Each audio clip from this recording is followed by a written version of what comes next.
US mid term election आने वाले हैं और जो यूएस गवर्नमेंट है वो इस वक्त डेस्परेट है वोटर्स का कॉन्फिडेंस जीतने के लिए। तो उन्होंने क्या क्या नए हरबे आजमाए हैं। देखें, पहले तो उन्होंने सऊदीज़ की जो है इन्होंने ख़ुद खुशामद की कि वही किसी तरह ऑयल प्रोडक्शन ओपेक बढ़ा दे ताकि जो इंटरनेशनल मार्केट में ऑयल प्राइस है वो कम हो जाए। और सऊदीज़ ने जो है उनको मिडिल फिंगर दिखाई, ठीक है। उसके बाद उन्होंने उनके जो पॉलिटिशियंस हैं उन्होंने सऊदीज़ को थ्रेट भी करना शुरू कर दिया। खैर, उसके बाद उन्होंने क्या किया कि उन्होंने जो एसपीआर जो स्ट्रेटिजिक पेट्रोलियम रिजर्व्स हैं यूएस के पास, जो उन्होंने 1970 से रिज़र्व करके रखे हुए हैं, वो उन्होंने जंगी हालात के लिए रिज़र्व करके रखे थे कि कभी ऐसी सिचुएशन हो जब उनके पास ऑयल जो है इंपोर्ट करने के लिए ना हो तो वो उन रिज़र्व्स को इस्तेमाल कर सकते हैं।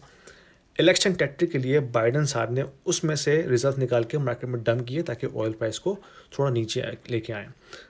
तो ये उन्होंने हरबा आजमाया। अब तीसरा हरबा जो है वो सामने ये आ रहा है कि ट्रेजरी यूएस ट्रेजरी जो है वो बॉन्ड बाय बैक प्रोग्राम लेके आने वाली है। अभी सिर्फ वो इसको एक्सप्लोर कर रहे हैं, इम्प्लीमेंट नहीं किया, लेकिन इंडिकेशन मार्केट में आ गई है। अच्छा, ये काम कैसे करेगा?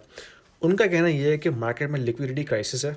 जो इंटरनेशनल बॉन्ड होल्डर्स हैं यूएस ट्रेजरी के, वो अपने बॉन्ड्स मार्केट में डंप कर रहे हैं क्योंकि उनके पास यूएस डॉलर नहीं है। तो उनको यूएस डॉलर चाहिए अपने या तो करेंसी को स्टेबल करने के लिए या इंटरेस्ट पे करने के लिए, तो वो अपने बॉन्ड्स डंप कर रहे हैं। उन डंप होने की वजह से ट्रेजरी की जो यील्ड है वो स्पाइक हो रही है। तो उसको नीचे लाने के लिए यूएस ट्रेजरी ये कर रही है कि हम अपना जो बायबैक प्रोग्राम है उससे हम वो बॉन्ड्स को बाय करेंगे। अच्छा, बाय कैसे करेंगे?